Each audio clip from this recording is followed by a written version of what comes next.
Hello বন্ধুরা, আজকে কি ভীষণ মন খারাপ? সে আপনাকে ছেড়ে চলে গেছে। এখন আর কি করবেন? কিছু তো করার নাই। এক কাজ করেন, দেবদাস হয়ে যান। চুল দাড়ি কিছুই কাটবেন, ঠিক মতো খাবার খাবেন না, রাত জাগবেন, পারলে না ঘুমিয়েই কাটিয়ে দেবেন। এতে আপনার শরীর খারাপ হবে, কিছুদিন অসুস্থ থাকতে পারেন, তবেই না বিরহ পালন হবে। এসব ভাবের কথা ছাড়েন মিয়া। সে আপনাকে ছেড়ে চলে গেছে, আপনার কি এমন হয়ে গেছে? সে চলে যাওয়াতে কি নতুন করে সকাল হচ্ছে না?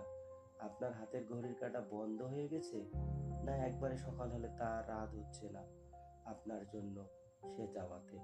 শোনেন, সবচেয়ে ডাহা মিথ্যা এবং প্রচলিত মিথ্যা হলো তুমি চলে গেলে আমি পারবো না, আমি সহ্য করতে পারবো না। এসব আবেগী কথাবার্তা।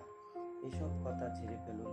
কারো কারো অনুপস্থিতিতে ভালোভাবে বাঁচতে শেখায়, নিজেকে চিনতে শেখায়। নিজের প্রতি যত্ন নিন এবং যে চলে গেছে তাকে ভুলে যাওয়ার চেষ্টা করুন এবং জীবনটাকে আনন্দ উল্লাসে উপভোগ করুন। তবেই না আপনার জীবন সার্থক। এখন কি করা উচিত সেটা সম্পূর্ণ আপনার উপর ডিপেন্ড করছে। আপনি যেসব সিদ্ধান্তর কথা বললাম সেগুলো আপনি নাও নিতে পারেন। আপনার মন যেটা চাইবে আপনি সেটাই করবেন। আপনার সিদ্ধান্ত একমাত্র আপনিই নিতে পারেন। আপনার ভালোটা আপনিই জানেন। আমি শুধু কিছু বললাম মাত্র আপনার সুবিধার জন্য।